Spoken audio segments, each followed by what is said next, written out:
What's up, everybody? Welcome back to the channel. Today I'm going to be talking about the aggressive snipers, because we're in a very good meta for an aggressive sniper loadout, or just any sniper loadout in general. With the way the rest of the assault rifles and everything sit right now, it's just a great time to be using a sniper. So I wanted to revisit, in the past I've done Pelington versus Kar98. I wanted to revisit that, as well as add in the new Swiss K31. It is similar to the other two in that it has good ADS times, so it kind of fits into that same aggressive sniper role. So basically today I'm just going to cover the most important stats for the Swiss, Kar98, and the Pelington. And as always, if you guys like the content, consider dropping a sub, like, comment. Helps me grow, helps us keep doing this, helps the website stay up. We appreciate you, and let's jump into it and start covering the new sniper. So to start with, the meta builds for the Cold War snipers would essentially be this. So it's the last suppressor, the combat recon barrel, the axial 3x optic, or whatever optic you want, but the axial 3x, especially for the Swiss, has about the same zoom as the Swiss's default sniper scope, but helps your ADS times a ton. So if you want to run the Swiss, you definitely want to use the axial 3x or the 4x. Either one of those would be a good option. 7-round mag, you can do 7-round or fast mag, that's just personal preference. And then serpent wrap. So I did test the wraps, and serpent wrap does give the best ADS time still over the airborne. And the airborne still does not appear to have any effect on aiming stability. I have not tested the flinch. That's something I still need to look into. But I tested both the bruiser grip and the airborne elastic wrap, and both of those did absolutely nothing for aiming stability. At least if it did something, it was so small that it was not even noticeable by me. So I would avoid using those. I would not use the bruiser grip at all. No reason if it's not going to help with aiming stability. And then use the serpent wrap over the airborne elastic. Just because the airborne elastic doesn't actually help with aiming stability. So this is the meta build for the Swiss. And then if we go look at the Pelington's gonna be exactly the same essentially. You can put 7-round mag on there or the fast mag. You still want wrap suppressor combat recon, that gives you the highest bullet velocity and least bullet drop, and then serpent wrap. So it's the same exact build. And then for the Kar98, so if we go over to marksman rifles, pop on the Kar98. There's two popular builds. These attachments are pretty much all the same. Then there's a sniper scope or a variable zoom scope. The ADS time difference between those two is very minimal, so it's not a huge deal if you want to use variable zoom and get a little bit extra zoom. But then the stock is the last thing. So some people run the precision comb, which is aiming stability, so your gun doesn't sway hardly at all. It's very stable. And then a lot of other people run the sport comb, which gives you much better ADS times. So we'll look at the stats. I've got both these builds, all their stats on there, and we can talk through that and what the benefits are there. But these other attachments are pretty, you have to use monolithic, you have to use the 27.6 inch barrel and the tac laser pretty much for sure. Like those are all just required, and then you can use variable zoom or either one of those stocks. All right, so this video is going to be pretty short because I'm just going to be covering basically the 4 most important things with a sniper rifle: 1, bullet velocity; 2, bullet drop; 3, ADS time; and 4, the aiming sway. So the how much idle sway you have and how much sway you have when you're ADS'd. So it appears that they have, I've heard people saying this, but they have nerfed the combat recon, at least for the Pelington. I haven't tested the other snipers yet, the other Cold War snipers. The Pelington used to be a little bit faster than the Kar98, but it is now quite a bit slower. So the Pelington's down at 967 meters per second.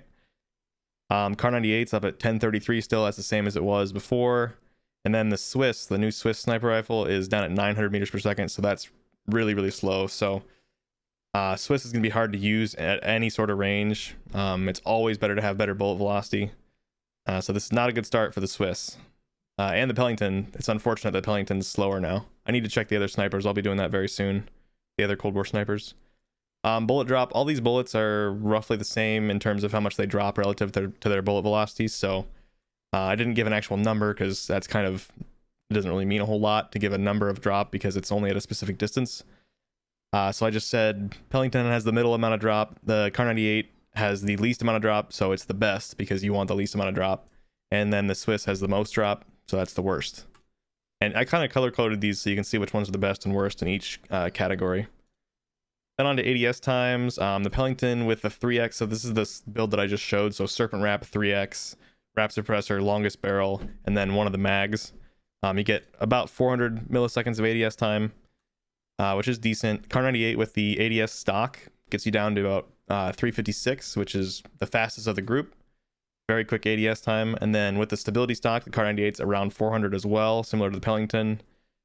And then the Swiss with the sniper scope, the built-in sniper scope, is up at 488, so it's really, really slow. And then when you swap out the sniper scope for the 3x scope, the Axial Arms 3x, brings down those ADS times dramatically, gives you an ADS time of 421, which is still slower than the Kar98 on both builds and slower than the Pelington, but a little bit faster than it was before. And then aim sway. I think aim sway is really important. I personally like to have really good aiming stability when I build my sniper rifles. So the Pelington, the Swiss, and both builds for the Swiss all have roughly the same aiming stability. We don't have any attachments on Cold War snipers right now. They're listed that they help with aiming stability, but they don't. So we can't help that at all right now, which is really frustrating to me. I wish they would fix those. But they're kind of the middle amount of sway. So the Kar98 with the ADS stock has much more sway than the Cold War guns do, the Cold War snipers, the Pelington and the Swiss.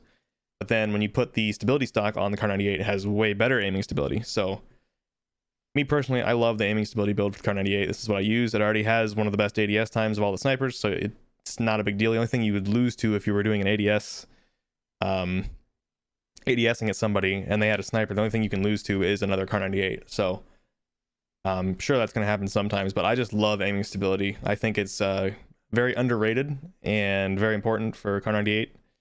And I've talked about this before, but I think that's pretty much everything. The Swiss is pretty bad. There's literally no reason to use the Swiss. Kar98 is just better at everything, pretty much.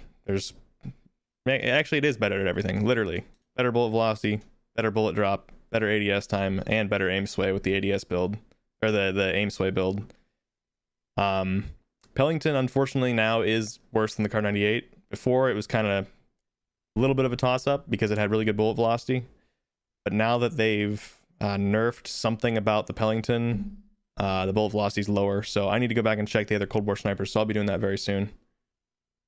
So basically, summary. It's pointless to use the Swiss, unfortunately. It would have been cool if it was balanced in a good way, but it's just pointless to use it right now. Kar98 is the king again of aggressive snipers. Before, it was kind of a toss-up between the Pelington and the Kar. But now I think the Kar, hands down, is better. So the Kar is king again, so that's probably what I'm going to be running. I'm going to go stream right after this video goes up.